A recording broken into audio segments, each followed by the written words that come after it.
நேற்று வில்லிவாக்கத்தில் ஒரு வேட்பாளர் அறிமுக கூட்டம் சாதாரண முறையில் ஜனநாயக முறையில் நடந்துகிட்டு இருக்கு. அதே பக்கத்தில் இருக்கிற ஒரு மேன்ஷன்ல 2 பேர் பாட்டில் வச்சு அடிச்சு எங்க அம்மா மாதிரி இருக்கக்கூடிய வயசுல அவங்க முட்டியில பட்டு மயக்கம் போட்டு விழுந்து அட்மிட் பண்ணியிருக்காங்க. அது காவல்துறை நேற்று நைட்டு நாங்கள் வந்து மிகப்பெரிய போராட்டத்தை அனௌன்ஸ் பண்ணணும்னு சொன்ன உடனே ரிமாண்ட் பண்ணிட்டாங்க. ஆனால் நைட்டு இன்ஸ்பெக்டர் உத்தரவாதம் கொடுத்தாரு. இதை வந்து நாங்கள் வந்து இந்த மீடியாவில் சொல்கிறாங்க, சோசியல் மீடியாவில் சொல்கிறாங்களே இது மாதிரி வந்து அவங்க 2 பேர் நண்பர்களுக்குள்ள அடிச்சிட்டாங்கன்னு, அதெல்லாம் பொய்யான தகவல். இன்ஸ்பெக்டர் நேற்று நைட்டு எங்கிட்ட உத்தரவாதம் கொடுத்தது, நீங்கள் கொடுத்த கம்ப்ளைண்ட்டை நாங்கள் எஃப்ஐஆரில் போடுவோம். இதில் அந்த ரூமுக்குள்ளே வந்து நிறைய பாட்டில் உடைக்கப்பட்டிருக்கு. நாங்கள் சிசிடிவி ஃபுட்டேஜை எடுத்துட்டோம். அதை நாங்கள் இப்போ வந்து மேடம்ட்டையும் கொடுத்து தலைமை தேர்தல் அதிகாரிட்டையும் அந்த ஃபுட்டேஜை வந்து நாங்கள் கொடுத்துருக்கோம். ரூமுக்குள்ளே எவ்வளோ பாட்டில் இருந்துச்சு, எவ்வளோ பாட்டில் உடச்சி உள்ளே வச்சுருந்தாங்க. இது வந்து இயற்கையாக உருவாக்குன மாதிரி திமுக வந்து செய்யுது. இல்லை, அது பிளான் பண்ணி உள்ள 4-5 பாட்டில் வச்சுட்டு உடச்சி ஆல்ரெடி அங்கே வச்சுருக்காங்க.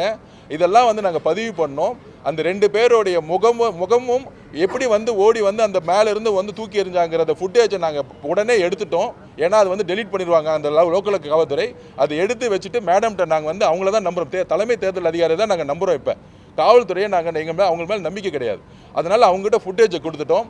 உடனடியாக கைது செய்து அவங்க மேலே வந்து அட்டெம்ப்ட் மர்டர், பெண்கள் மேலே வந்து இந்த மாதிரி சார்ஜ் பண்ணியிருக்காங்கிறத எஃப்ஐஆர் போட சொல்லியிருக்கோம். இன்ஸ்பெக்டர் நேற்று நைட்டு உத்தரவாதம் கொடுத்தனால தான் நாங்கள் வந்தோம். ஸோ இந்த மாதிரி தமிழக வெற்றி கழகத்துடைய பிரச்சாரத்தில் எல்லா அணுகுமுறையும் ரவுடிசம் பண்ணுறாங்க. பாட்டில் போட்டு அடித்தா நெக்ஸ்ட் பெண்கள் வரக்கூடாது. ஏன்னா தமிழக வெற்றி கழகத்தோட பிரச்சாரத்தில் பெண்கள் தான் பிரச்சாரத்தை முன்னெடுக்கிறதே. அந்த பெண்களை மிரட்டுறதுக்காகவே திமுகவுடைய அதிகாரிகள் இன்றைக்கி அதை செஞ்சுக்கிட்டு இருக்காங்க. சிட்டி கமிஷனராக இருக்கட்டும், பழைய ஆஃபீஸர்ஸ் எல்லாமே மாற்றணும்னு நாங்கள் சொல்லியிருக்கோம். இன்டெலிஜென்ஸ் ஆஃபீஸர்லேருந்து எல்லாமே மாற்றணும்னு சொல்லியிருக்கோம். பொதுவாகவே தேர்தல் நோட்டிஃபிகேஷன் வந்தாலே பழைய ஆட்சியாளர்களால் அப்பாயின்மெண்ட் பண்ணப்பட்ட எல்லா ஆஃபீஸர்ஸையும் வந்து அவங்க வந்து பணியிட மாற்றம் பண்ணுவாங்க.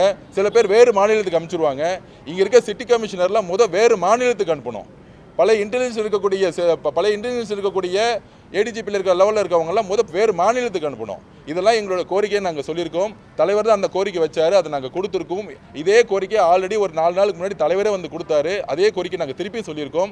வில்லிவாக்கத்துக்கு அப்புறம் இந்த கோரிக்கை சொல்லியிருக்கோம்.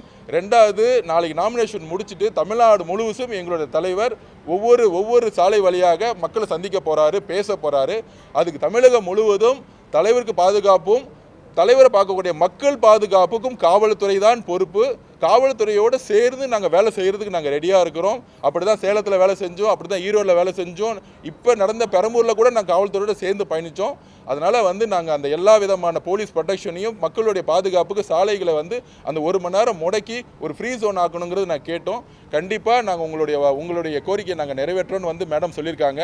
நிறைவேற்றணும்னு நம்பிக்கையோடு நாங்கள் வந்து நாளைக்கு எங்களோட தலைவருடைய பிரச்சாரத்தை நாங்கள் தொடங்குகிறோம்.